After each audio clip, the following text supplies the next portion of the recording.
Booyah, shabooyah, shaboogie, blam, blammy, shabammy, shablammy, shaboogie, blam, blammies.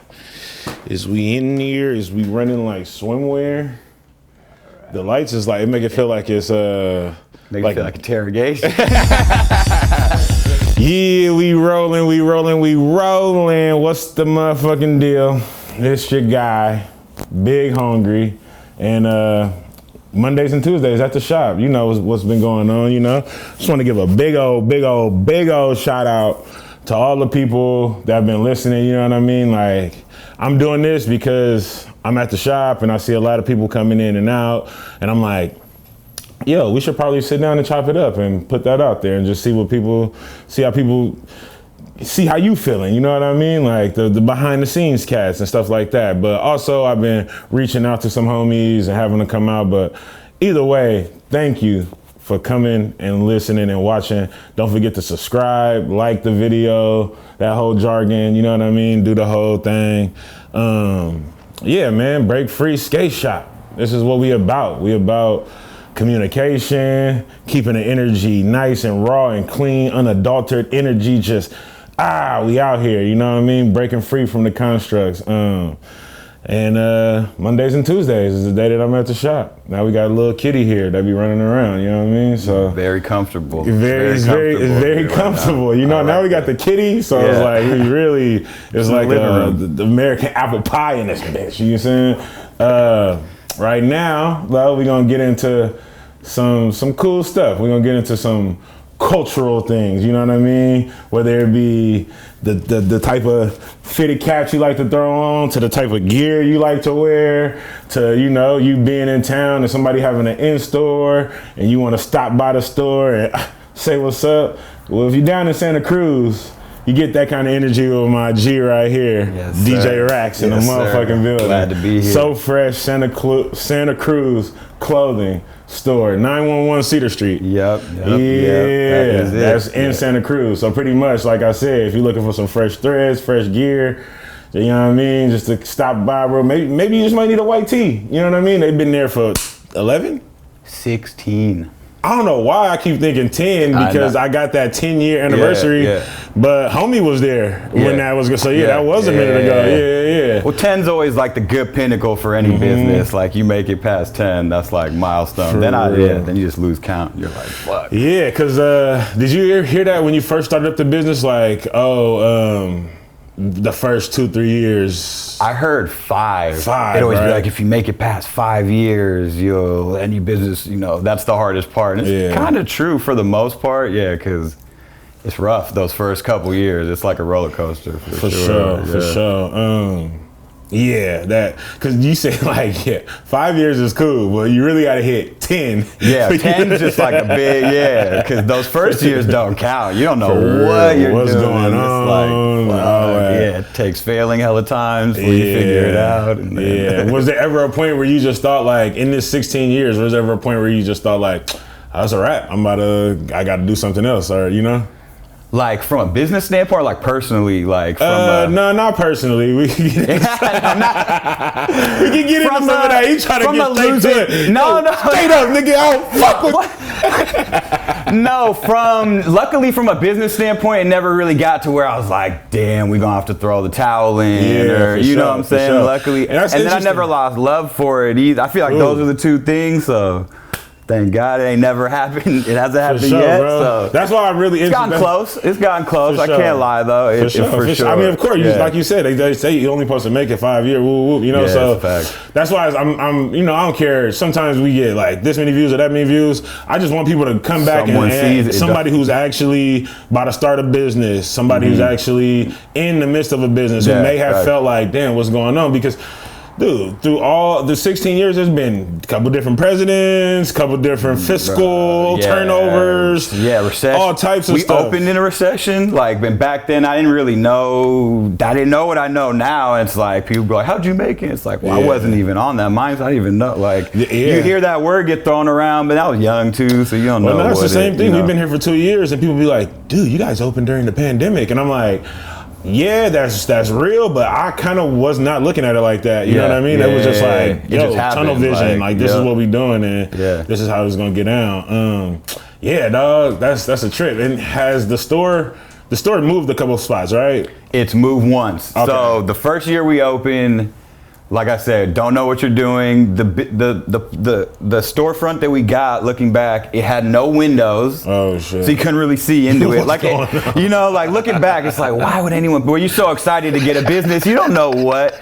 And then the block that it was on, we're downtown, and it was a little, it was a little spicy, yeah. And then we didn't really notice what was going on the street per se until we'd fully moved in and signed the lease. So we, first week we're like, oh, there's hella action on the street. On this block, huh? Not necessarily in the greatest way, but we only were there for a year, and then we moved. And then you moved. And then it's been solid. So is the action that you're talking about that Santa Cruz downtown action?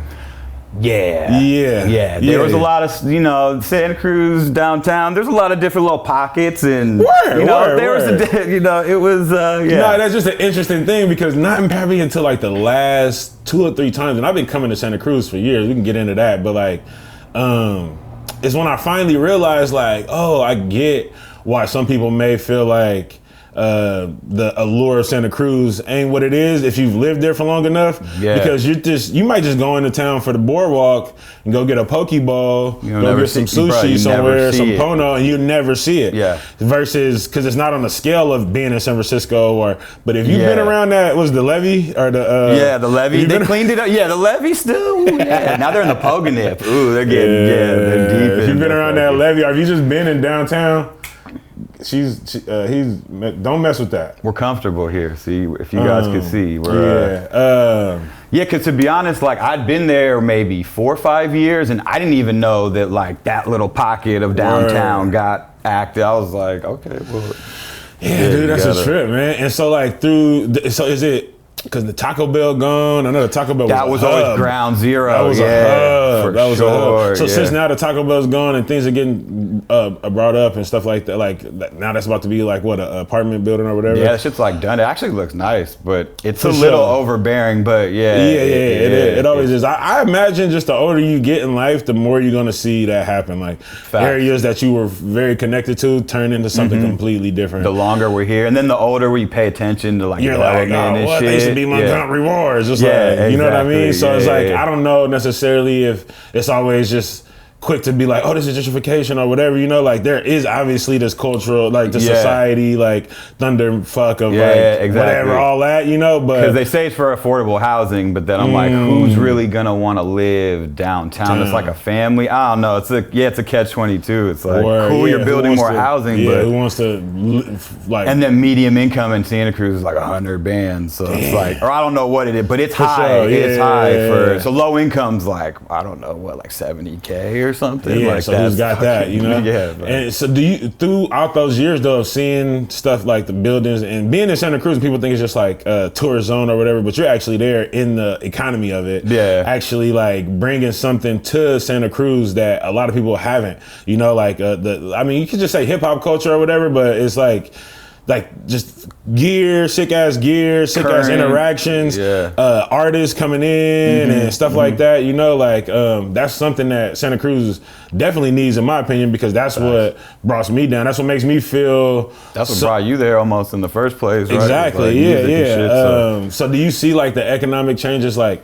kind of shift how people come in and buy stuff? Or I kind of notice you keep essentials though when it comes to clothing, like a beanie, a plain beanie, a plain shirt, milk and eggs, man. You gotta have the essentials for sure. But it's gone through a lot of like ups and downs, and then just fashion in general. So besides the local economy and people that come in, like fashion does weird shit and goes through these different trends and everything. But Santa Cruz has stayed the same. The pandemic kind of like, it's like not the same energy-wise, maybe. I don't know how to say it, but economy-wise, it's coming back. But yeah, I feel like Santa Cruz always needs that tourist kind of element really to make the economy run, unfortunately. Sure. Yeah, I mean, but it's a cool-ass spot. It's just like pulling in there one time, I was like, oh, this is like if someone's from Italy and they're just like, oh, I want to get away to the coast, like go to Santa Cruz, you know what I mean? Like versus me being in Italy and going to the Port of Genoa and be like, this looks just how Santa Cruz, it's coast, it's different different colors. You know what I mean? So I get it. Yeah, you definitely got to have somebody out there. More tweakers though. Probably. You got to have yeah. Santa Cruz got a couple more tweaks. You know what I mean? But it is what it is. Yeah, like speaking of like just fashion changing and shit. Like, how many times have you got stuck with like a load of like gear that you was like, oh, this is about to go, and then it ends up like you just luckily never stuck with anything, but you know how to move it. But one of the first things I ever really learned about how weird the fashion industry is like in the early years, like maybe the second or third when we figured out about going to Magic. Mm-hmm. So we went and it was like, fuck, this is gonna kind of show how old I am, but it was like Ed Hardy was popular then. Not saying I was wearing it, but like Ed Hardy had just got on the scene. So the first year we went to Magic, brands like Academics and these brands that we liked for a certain reason, all their shit has like rhinestones. We're sitting there, like three of us were like laughing, like, bro, what the fuck's everybody doing? Like, and that's just like, bro, it went from baggy to all of a sudden every brand had tight like skinny. And I was like, oh shit, this is how this shit works. So it's, you gotta like, you can't go too hard in the trend. And then you gotta know what's like, has long lasting. That's why skate's cool, cause y'all like, it's the same fashions from the 90s. You know, nothing. It's what's dope and it'll always be dope. It's like workwear, like that ain't never gonna get old, you know what I'm saying? True. Different brands may come up or go down, but the actual standard of beanie, hoodie, ripped jeans or jeans, you know what I mean? You know what I'm some Dickies like, and some pretty plain shoes. Yeah, that is the standard kit, you know? Yeah. That is one thing. I've seen hella brands come in, go out. Yeah, but it's all the same. It's a graphic T-shirt and then skateboards. It's like that's the thing. You know what I mean? Like you're just putting a graphic on a board. For sure, yeah. And like you have to sell the board for the fucking thing for you even having fun with the activity, you know what I mean? Skateboarding in general has got to be on a skateboard. So but did you grew up in Berkeley, right? Yeah, so that's the thing. I'm not from Santa Cruz. I was born in Oakland and grew up in Berkeley my whole life. Like I just went out there for college and then everything. Then and then in Berkeley, like, what was the spots that you was going to get your drip? Because pretty much what I'm try to connect is wherever you was first getting your drip, you brought that that mentality to Santa Cruz and like, okay, now this is where y'all can come get y'all first drip for sure. Well, fuck, I mean, you're from fucking, bro, Hilltop was always the one. Come on, like, let's go, like that. Sports Affair? Ooh, sport, bro, everywhere in there. Them Sports little, Affair bro, was lit. They had hellish kicks, and then all those like the Middle Eastern dudes that had like the dress shit with like the like Stacy's. Not that I was buying stuff, but you I know, see but that all shit this, was swag in there I'm though. like, damn, someone's buying. Was in there I'm like, shit. someone's buying this because they're always here. For sure. Telegraph though, hat store. AC. You know, shout out to AC. You know, AC definitely was one of the early Filthy AC, Drip. I got the dough. Yeah, you know, everybody probably got slapping in the trunk. Slapping in the trunk. Filthy Drip was. I was just about to say Filthy Drip for sure. I mean, they were in the airbrush dude. What's the name? Bro, I was just about to bring up this story about the airbrush stuff because all right, so one year, D-Lon Sleep. Somehow we all just like started linking up with the Thiz with like Kilo and everything, and it was like they was putting out projects and everything, and it was a Dre Day one year, and Kilo was like, all right, we about to fucking go to the mall, get fresh, 4X, everybody, and it was like we gonna all get our own Mac Dre airbrush tees. So you put whatever lyric it is that you want on the back, and we put and Filthy Drip like just laced it all up, bro. That was hard. I wish I still had that shirt because that was like one of a kind. That shirt would probably be worth dough right now. Yeah, you know? I think I even had a DJ RACKS one or something. But that was cool just to go to Filthy Drip in them spots, and they're younger cats, and you'd be like, oh, okay, like I can maybe open like a store too. Okay, you know, you see them like they're not older. That's because Hilltop, it's all the when you're young and you're like, okay, now like you could just get a storefront maybe. Did you go to Berkeley High? No, my mom wouldn't let me. I was trying to go to Berkeley High, and she made me go to St. Mary's. Yeah, she was like, no. But that was uniforms at St. Mary's? It was when it was co-ed. I didn't. No. I wouldn't have had. But no, I went. We lived on Hopkins, right next to ML, like Martin Luther King Middle School, and then like right when I was supposed to go there, she like moved to Albany, and I went to Albany. So all my friends went, and then they all went to Berkeley High. And looking back, it's probably good I didn't go to Berkeley. I would have. Bro, I'm hearing you like. You would have been dripped out. Nah, it would have been bad. I wouldn't have been fucking, nah. My friends are telling me like, oh, the thing that calls your parents when you cut school is like broken. Like the first beginning of school. Immediately. So my mom definitely, she was probably like, damn, that's a trip, bro, to just think of that, like, who knows? Because I could see the evil twin of DJ RACKS. You can see where it could have gone wrong. Downtown Shout Berkeley, out mom just like, because I was already going there after school anyway. Downtown Berkeley is nothing like what it used to be. Whenever you go to Telegraph, we would just take the bus there and just go walk up to Telegraph, and it's all a trip too. Yeah, it's definitely. Yeah, man. That's why I always wondered, like, is it just about getting old or what? But it's like, I just don't. Everything just looks so different now. You know, I still go to the same places, and there's still some institutions, some establishments that are still there. But I'm just like, maybe because I was just a kid up here in the middle of the day not doing nothing. Yeah. So that's why I feel it's like, you know, now that I'm actually doing things in life and I'm only stopping by for 10 minutes versus sitting on the same street. Telegraph looks way different. Yeah, we used to be smoking blunts at Sprouse Hall. That's like, I don't, at least I don't see that. You know what I mean? I don't see nobody smoking no blunts at Sprouse Hall. I'm like, all right, this shit's changed. But yeah, that's the same thing though with me in the skate shop because seeing other homies with shops like Stratosphere skate shops, even 510. I was just gonna say 510. I never, because if you back in the day, I'd be like, if you didn't skate and you rode the shit, you were a fucking poser. So I always fucked with it and knew, but I never really. Now it's so integrated to where it's just like people who don't skate at all wear all skateboarding clothing, you know? So it's like, I guess not a bad thing, but just back in the day, it was like, bro, you ain't finna call me a poser. Like, for real, because I ain't about to jump on that board or nothing. For sure, but seeing, it popped in my head a couple times. It's just, mostly though, like just the feeling of a home away from home, being in a skate shop, and like I get that feeling at the excuse me. I get that feeling at So Fresh because I come there and like we chopping it up about current events and like hip hop home and base. You go move around, come back. It's definitely that vibe and like. You go there. I've been there enough times, so whereas I'm seeing some of your regular people that you see all the time. Now I'm familiar with them. And they know you already. They see a picture on the social. And when Matt was there, like the aspect of having two of y'all, you know what I mean? Like, oh, well, RACKS ain't here today, so Matt's here. And he's talking about old school this and getting sick with it and all that. So it's fucking, that's pretty, it's the camaraderie of having a shop that is like of like-minded people. I mean, I would relate it to like a bait shop, you know?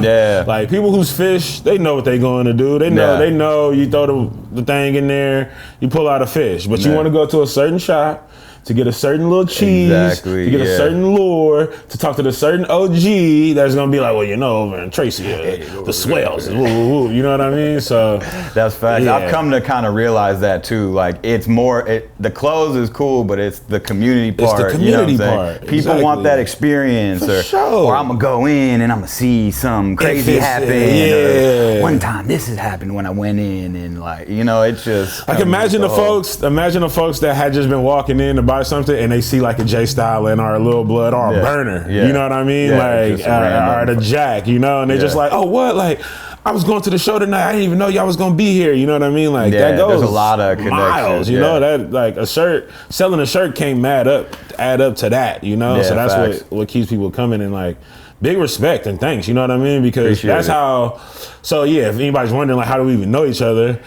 Do you remember the first time? I'm pretty sure it's the '93 Till Infinity. Yep. Okay. It was because of that Gully mixtape that I did. Yep. I was over at the High Road Studio. Jamon Drew was like, "Yo, we about to do this '93 Till Infinity remix." And I'm like, "Yeah, sure, I'll get on it." And then it turned out that Hyro actually was fucking with it, and so they was like, "Oh, we'll get cameos. Y'all should come out to."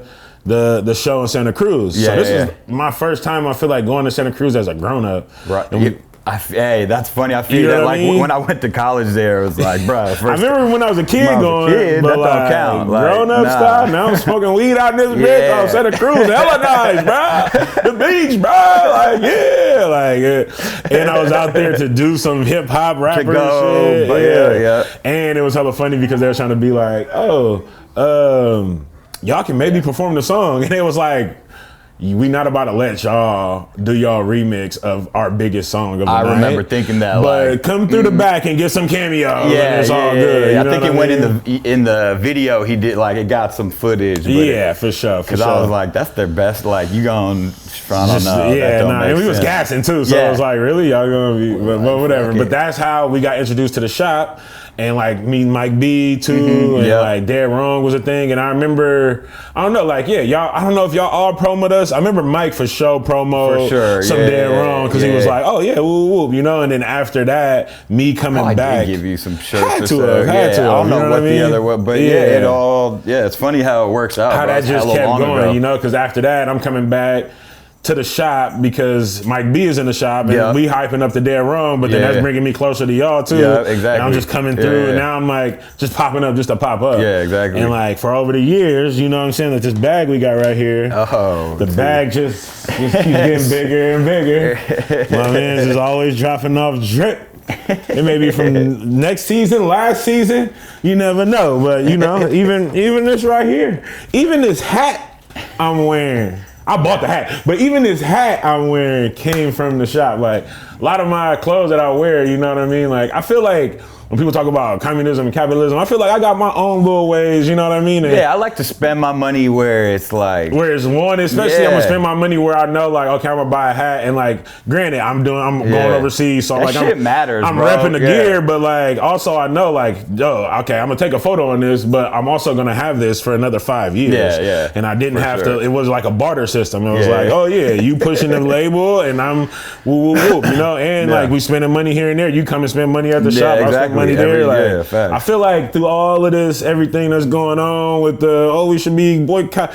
I think people just need to figure out who they really want to spend their dough with and how they gonna do that, and then figure out what they want to bring to the marketplace. Something that it can all be sustainable to. Whereas if everything was to be like, bro, we could be like, okay, well, me and you, I know me and you do good business because I've been supporting you. You can do something. It's like, okay, you got the farm, like woo woo. You know what I mean? And I feel like that shit matters.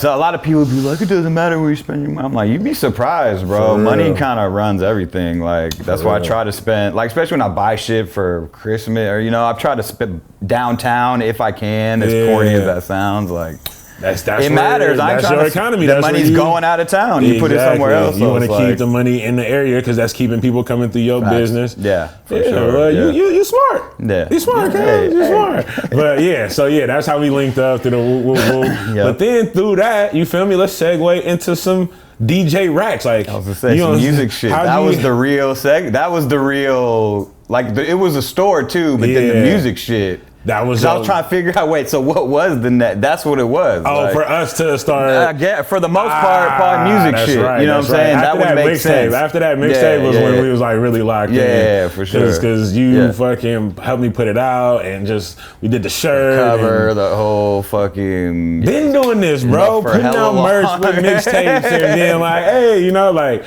not to take nothing away from anybody. You know what I mean? Like, if you want to do it, you got to continuously do it. But it was like, man, we've been putting stakes in the level back then too, if you think about it. It wasn't just some like wrote on some fucking CD cases and then it was everything. It was for sure. And so you used to have your mixtapes circulating so heavy that even I walk into Rasputin's and I'm looking at the list of the top 10 soul CDs, and DJ RACKS is punch for the trunk getting up there. You feel me? And I'm like, damn, this the homie. Like with these mixtapes, you know what I mean? And it's like it's always a trip because sometimes you may not be super tapped into what your homie doing, even though you may talk to him all the time, but you're not like full. And then you see that, you're like, damn, like. And then you don't want to like be like, hey, bro, see what I'm doing? You don't want to like brag, seem like you're bragging or something. But fucking, I feel it. But how did you, because you got the turntables and all that, like, well, I mean. I'll be honest, I'm not even really a scratch. All that. I got into mixtapes like Diplomats. Okay. Like Dipset mixtapes, like just putting the shit out yourself and it's all like. There was a whole era too, like Dipset, what else? Demolition Men. Oh, the Demolition out Men. Here, and then like DJ drum, like fucking DJ affiliates drama, and all that shit. You know what I'm saying? But then seeing the Demolition Men shit, like, oh, they're kind of doing like the same thing, and they're from out here. Like, for I sure. can do this shit, like, bro. The Bay Area, man. We just like the system of like or that whatever, like the culture or however you want to label it, we kind of like drop the ball sometimes and stuff like that, you know, because there may be somebody like leading the charge and then no one wants to follow up because like, oh, they already doing it, you know what I mean? Yeah. Well, really, like in New York, when one mixtape, when DJ Who Kid, DJ Clue, and Premier, and then all these DJs is just like dropping mixtapes, It'd be major copycat, not in a bad way copycat, but it's like someone finds that lane and then everybody like. That mixtape era had a lot of. Oh, okay. No, because then everybody started, not even DJ wise, but just everybody started dropping. You know, all artists were like, "Oh, I gotta do mixtapes. Is what's hot." Like for sure. Yeah, I do. Yeah, right. I mean, I dropped one. You feel me? Yeah, but it was what you had to do it. Then there wasn't no internet. But I feel like the actual like after all of it, it just kind of like died down. When I feel like it should have kept going. But I guess mixtapes in general just ain't even like just the format change. You know what I'm saying? Like and it's weird because like when you started rapping, I started doing mixtapes. Like streaming wasn't like a thing. We kind of like all them artists in that area kind of missed out on like. Not missed out. It was a little early for all the streaming shit. You kind of had to like start all over again. And because you done sold all these mixtapes, but now everybody just like hard copies don't matter no more. You know, there was at one point. It took a second, but like, and that was the whole like Bay Area hustle. It was like, I'm gonna press my shit up, and it wasn't even putting it on streaming or nothing. Like that wasn't just even. Press up 1,000 CDs. Yup, hit the streets. Hit the streets. Oh, go harass balance. And I remember I used to see cats on the bus talking about like, look, I'm gonna tell you like this, youngster.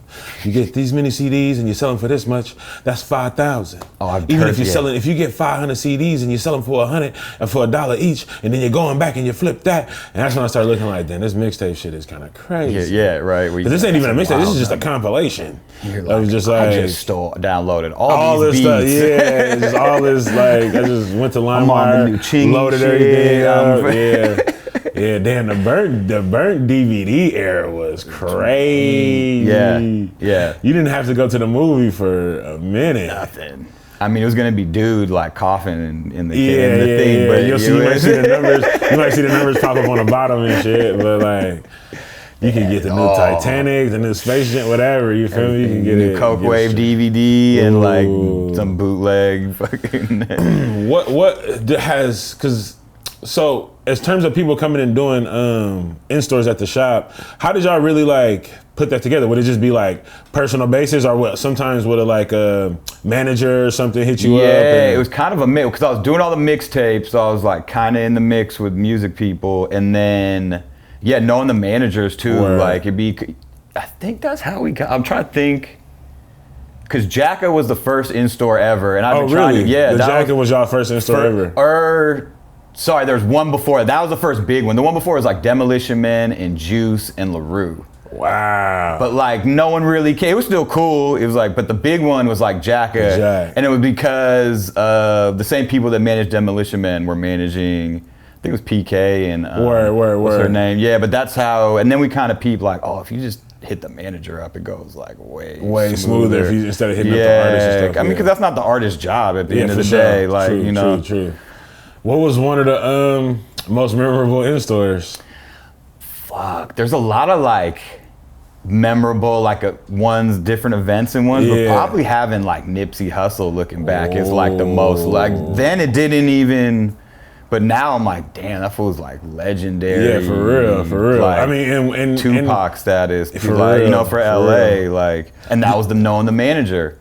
He had reached out to us because we had been doing so many. Yeah. And the dude still does the marathon shit. Is that dude like Jorge, I want to say? Or something? Okay. But it was like he lined it up. Word. They were mad professional. That fool pulled up in like a fucking Sprinter, had like 1 or 2 security. Word. We had the space set up. He just like came in, was there, knocked the line out, went back with his. Was it a lot of people?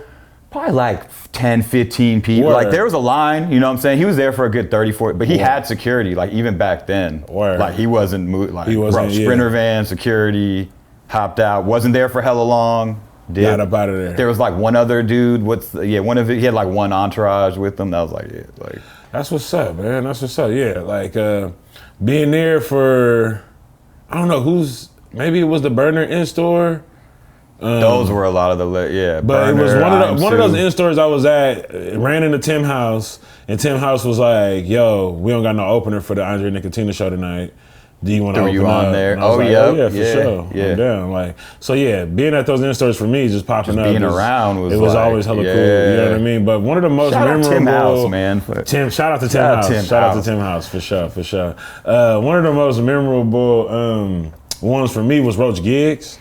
Because the homegirl fans on the under early. Yeah, they're like, who is this guy? But it was this one younger homegirl who her name was Mia, and she was hella fired up on Roach. Yep, okay, and I remember she brought like, I don't know, something. She brought something that she wanted to give him, and I can't remember if she had handed it to him personally or something, but somehow the connection was made at the show or something. It was just like tight to see that because there wasn't no one really around, and I was like, man, this is just it's just dope. It was a different time, not like because it just because people would always be like, why don't y'all just be doing in stores like how you used to, and it was like it was all timing, bro. Like there were so many new artists that were like still coming up that like needed to do an in store, and a lot of those artists now are like, you know, they did the footwork and now they don't need, you know what I'm saying? Like it should be, and then just how Santa Cruz was, it just ain't. It ain't been like that right now. It ain't, not right now. The pandemic kind of crushed all that, but it's starting to. But the catalyst is still going strong. Yeah, for sure. Yeah. Have you ever had a rock star with like not a rock star, but like a punk band or something do like an in-store or something like that? Fuck no. Nah. See, you gotta switch it up. I gotta switch it up. That's why we're here. That'd be a good. That wouldn't be a bad idea, you know? I'm pretty sure the name of the band is Zulu, and they just came to town not that long ago. It was like an all black. Oh yeah, no, Darian was telling me. Yeah. They would have, if they was to have an in-store there, that would have been lit for sure. Down. And they also got fire merch. Oh really? Yeah, it's cool. I'll get on the PR team for y'all. I'll start sourcing some shit out. You feel me? Yeah. So when you first opened the store, right? You saying you was just hella pushing mixtapes? Yeah, well, let's see. I mean, like, not hella, but like, was it, because you didn't just sell those two started at the same time. We sold music, so that's what I was we always sold, because Matt worked at Streetlight before that. So he knew the line on how to get all the CDs and the mixtapes. And then he knew people that he would buy mixtapes from. So when I started doing it, he's like, oh no, I'll hook you up with like so-and-so, like Pal or different people. And then he had the like, cause they, you know, he'd get all these email blasts from like people selling their mixtapes, and a lot of times people will fuck up and not like carbon copy all the emails. So he would save the ones where they didn't. He was like, bruh, I got these like lists and fucking, so that was ain't lie, you know what I mean? Like, that was you and Matt starting it off, you know, like, that was definitely a powerhouse. For sure. Cause that energy that y'all both brought to the table, it turned into the tree of what's going on now. Yeah, you know? Exactly. It's facts. But Matt's not there no more. No. Yeah. And like, in terms of that, you know what I mean? Like, do you feel like the pressure of having a business partner is like too much sometimes, or like, do you feel like it just depends on the dichotomy, like the relationship between the partner? Yeah, I feel like all that plays into, and it's like, just over time, like we've been open so long that just people kind of grow, you know, people's goals change, and the same shit you were on 10 years ago, you might not be on, and but then the dichotomy of the relationship and everything always, you know, which is there anything that you miss from having him there or whatever? That part that you're talking about, the early part where it was like the energy of just having, you know, because it's hitting from so many different people. It's like, I'm bringing people, he's bringing people, you become part of the circle, you bring people, Eli, Mike, you know, it was like. Yeah, man, I guess that's just when they try to say like friends and business don't mix or whatever, you know what I mean? But were y'all homies before y'all started the business? Okay, lightweight. Okay, y'all knew each other. I would go to Streetlight because I love music like every day when I was in college, and then we just ended up being cool because he was the hip hop buyer, and then I was trying to do mixtapes, so I didn't ever have anything, but I was always be like, bro, if I ever came with like a mixtape, would you put it in? He was like, bro, for sure, like he's like, it's whatever. So when I finally got my shit together like that, and then so in a nutshell, what would you say like was the severance of ties? Would you say like communication or? Multiple communication, and then just, you know, people like I said, over time, like shit just you lose interest in things, and like I can't ever get mad at somebody, you know, for that. Like, so it made it feel like you might have been like trying to push in different directions. Yeah, it feels weird when you're trying to. You know, they might not be over that. They might have some other stuff in their personal life that they're dealing with. But then that's where the communication gets. And then I'm looking in hindsight, like, you gotta have an operating agreement, like if friends in business, for sure. And that's for anybody with a business partner, like, because it's a relationship, as you know, as much as that sounds. But yeah, like everybody's roles are this and that, and they gotta hold up to that. You know what I'm saying? That's real. Like, that's real. So yeah, once. If there's no standard on what's supposed to be done or nothing, anything can just start getting haywire, and resentment kicks in. Yeah, exactly. And then all the stuff that all the ugly feelings start kicking in. Yeah, exactly. Because you put so much effort, you know what I'm saying? And then what was like the timeline of you coming to your realizations in your head? Because like you said, you never know when he came into the realization. Like, how long was it until you started to realize, like, all right, like this isn't really working? Like, was it over a bunch of years, or was it a certain year? It wasn't like just like I woke up and was like, I kind of gave, you know, I was kind of easy with it to see where it go, because I didn't want to jump to any conclusions. Shit can be fixed. How did it actually sever? Did bro just come in and be like, man, I ain't fucking with you no more? No, it was more me fed up with doing what I felt like was my more than fair share of work. Or just pushing the, you know, like when something with the business is gonna fall flat, I felt like I was always kind of the one that was like, bro, we gotta pick it back up. And, you know what I'm saying? And that's like, that's draining. It had like, well, cause we had been in business so long, like, you know, there's ups and downs and the whole shit. And right before the pandemic, maybe right around the 10-year mark, like, you know, business was up, it got a little slow, we tried to do something else, and then, you know, things just bro. Because there's a lot, you know, such a long time. It was a bigger store, there was more of a thing to, like, more of a nut to try to fulfill. Exactly, and like, so, like, you think in so many different ways, and y'all started getting into work gear, like, I can see. And then once that started to, like, not work, and then I kind of started, that's kind of where I kind of peeped, like, you know, from then on, I was just kind of paying attention to shit. And then the pandemic, as terrible as it was for a lot of people, like it really kind of put everything on the table. Like, hey, the world's getting serious, so we got to figure this out. Like, I can't be the only. It's getting real serious now. Real. Like, I can't be. I guess that's the effects of like society, right? And the system and imperial or whatever, you know, whatever people want to label it is like. The constricts that it puts on personal relationships, because something crazy had happened out in the world, and now you're trying to focus on that, like, oh, the Dow Jones market crashed, and then you going into your business and you be like, bruh, puts to your other relationships we need to get more newspapers, because newspapers are flying off the shelf, and the other person's like, bruh, we need to be focused on the plumbing or something, like, or you know what I mean? Like, I just did this, and then everyone's like, you know what I mean? But have you talked to Matt since? No, I haven't. Not even. No. I mean, my phone ain't ring either, but I mean, the store's still there. Yeah, store's still here, you know. No. But did y'all have to communicate to actually, because I know you business minded, so it's not like, oh, I'm just not here no more, and there's still some sort of ties. Yeah, no, we had a talk before. We had. And was those kind of like, I don't know, it's just hard to like. It's awkward. It's hard. It's awkward. I mean.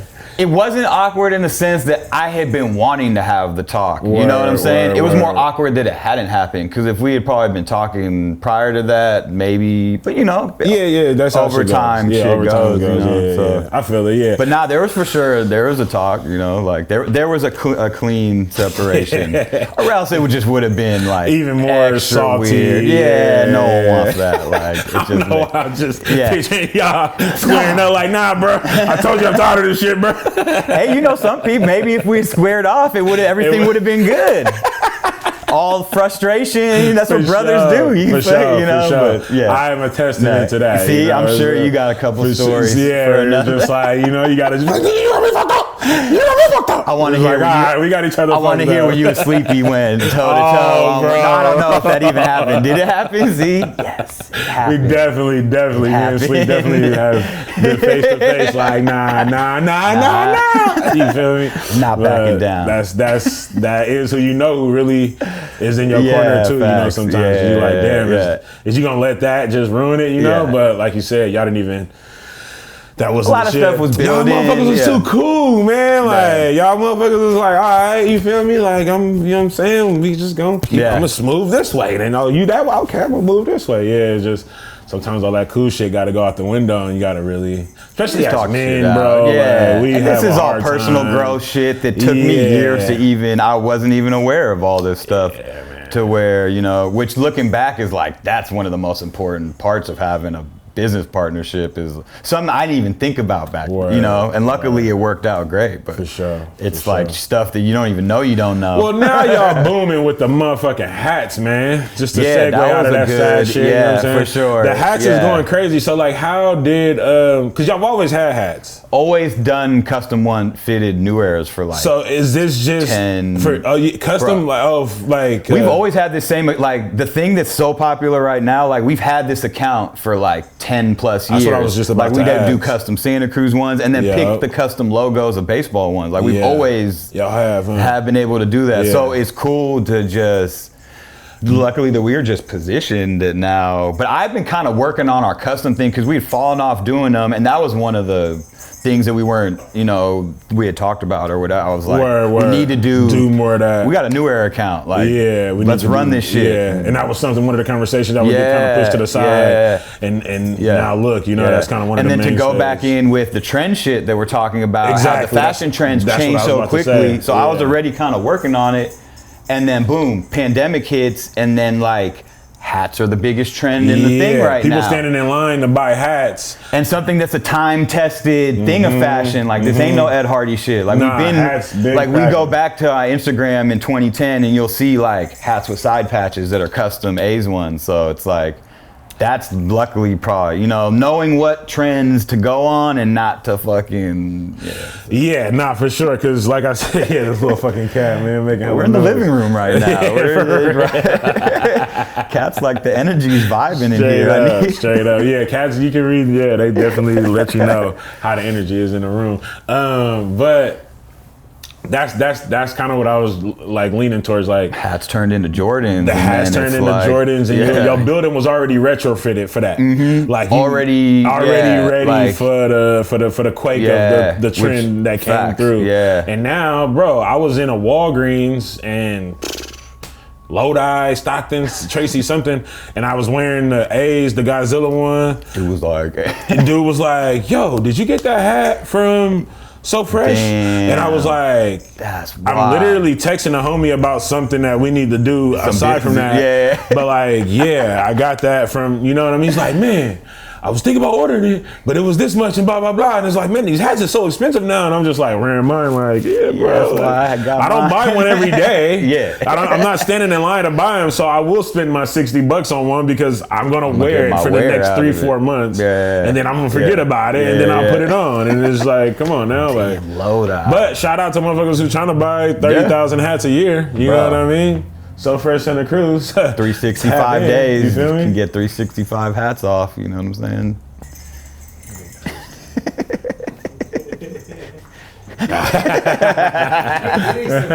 Is it yours? I was gonna say, I need yeah. I just got it fucking. Well, I thought it was a girl, but then somebody who has hella cats came in and looked in and was like, this is a boy. Isn't that probably better? Because then it won't get like pregnant. I think so, yeah. But it's non-binary now, you feel me? What's his name? His name is Rihanna, but then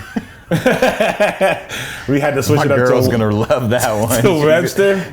So there you go. Rihanna Webster, Webster Rihanna. You feel me? Non-binary. He doesn't. I fucks that. They do what they Webster, do. Yeah, I like that. Webster is tight though, right? You feel me? The name of the block and everything. Yeah, definitely you got to get him some camera time or something.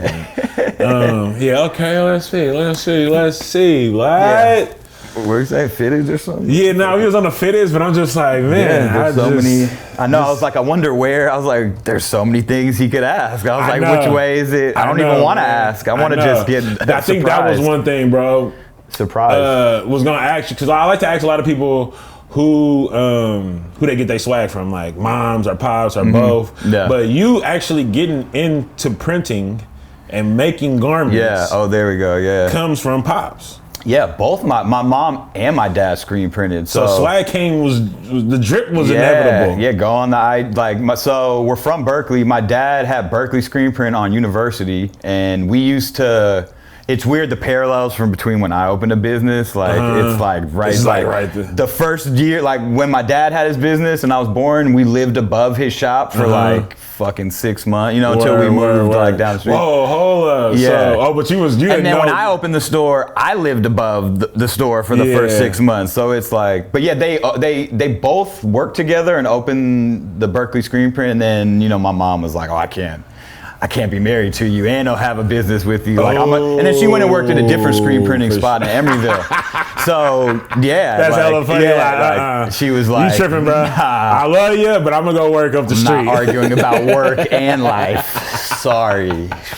She just don't happen like that, right? Yeah, no. Damn. But yeah, Dad had a screen printing shop. Like, there's pics of like him holding me. The I know, that's what I always trip on. You know what I mean? And then to see how you have your daughter now helping you out. Yeah. And I always, they were like, his friends would always be like, oh, are you gonna be like your dad and have a screen printing? I'm like, no. And when I was a kid, and then now look, it's the same. It's a trip how that works, cause like my dad was she better chill, cause that light gonna fall on her head. Yeah, you see that? Or she gonna chew it and get She's a he though. Oh, yeah. They better chill. Hey, you they. My dad was a DJ. Oh shit, and really? I used to always see him DJing. I used to never really think like I would do anything like that. Yeah. But now I'll be like bringing my my records out and bringing got your ass.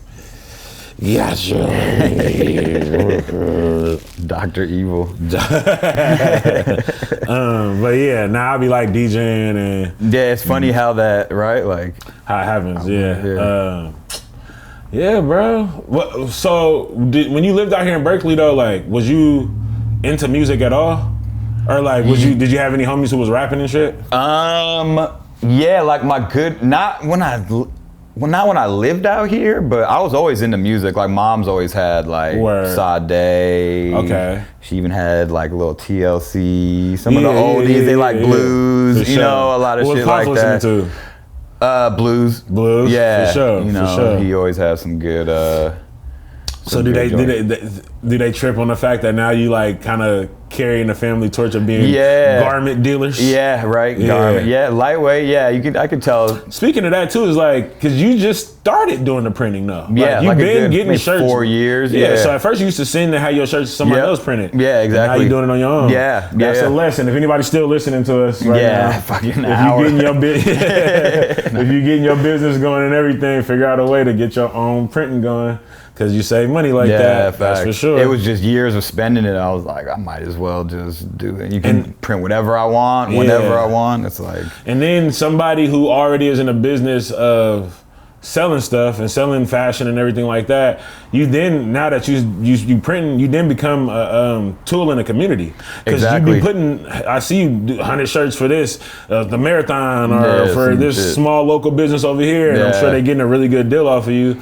So it's like, man. It makes you way more leveraged in it, because then people take like what you have to say more serious. For sure. Like, and you should. It's like, dude, I've been selling fucking shirts for 15 years, like looking at all these different shirts that come through the door, that the quality's good or bad. For sure, and that's the weird attachment I have with like clothes, and that's like, through you being able to like see what it means for someone to come and spend so much money on clothes, but then be on the opposite side of that and get hooked up with it. But then to understand like what this really means, like, it can just be a shirt that you're throwing away or something like that, but this shirt can tell a story for years and years and years, Facts. And like all of that is wrapped into like, I think what some people should pay attention to more when they looking at who they want to shop with, or their policies on life and what they want to deal with. Because like you coming from Berkeley and like, you know what I mean? Like coming from a place that's like progressive and everything, like then taking that into Santa Cruz, and then now you created a hub for someone like me to come and be able to source my gear. I had my first photo show ever. Yeah, at your that's true, spot. huh? And Yeah. throughout the photo show, Sold I'm like, some shit too. Exactly. I was about to say, like, I was hyped that the homies came. I remember this girl came that I didn't expect to come, and just a couple things where I was like, okay, like I start to see like what this looks like as an artist side of my hobby. You know what I mean? And getting paid for it. And then the next day before I leave town, you're like, hey, these two people just came in and bought two of your prints. I'm like, whoa, you know? So like, yeah, man, respect, dog, for you to even know like the ups and the downs, and like you had to go your way and Matt had to go his way. Like the fact that you still going, it's like, yeah, you know, it's a job and all that, but it's also like a lifeblood for a lot of folks, you know what I mean? And that's why I couldn't just let it go. It just, I don't know, it just meant too much to me. I'm like, I can't. So many as soon legends. As that, and then I mean, as soon as I don't feel that way anymore, it's gone. But it's like I don't feel that way right now. Word. And like everything has its turns and does what it's supposed to do. And like right now, you sticking with it, and big respect, big inspiration to me. When we started the shop, I was able to call you. And, I mean, even now, like, you know what I mean? Like, you can go bighongry.com. He's printing the shirts. I heard one of the shirts was kind of looking crazy. It's already back. It's already replaced. It's, you know, quality control happens or doesn't happen. I mean, when you've been printing for 4 years straight, you know, sometimes it just might be a little off center. You know what I'm saying? You know, it happens. But big respect and appreciation. I know you got to probably get back to the shop right now. And I got to open up in a little bit. This is all filmed by Schmitty, Talking Schmidt. You know where to find that at. We got some things in store. We got Webster Rihanna over here. They are, you know, fired up. And we'll see you when we see you.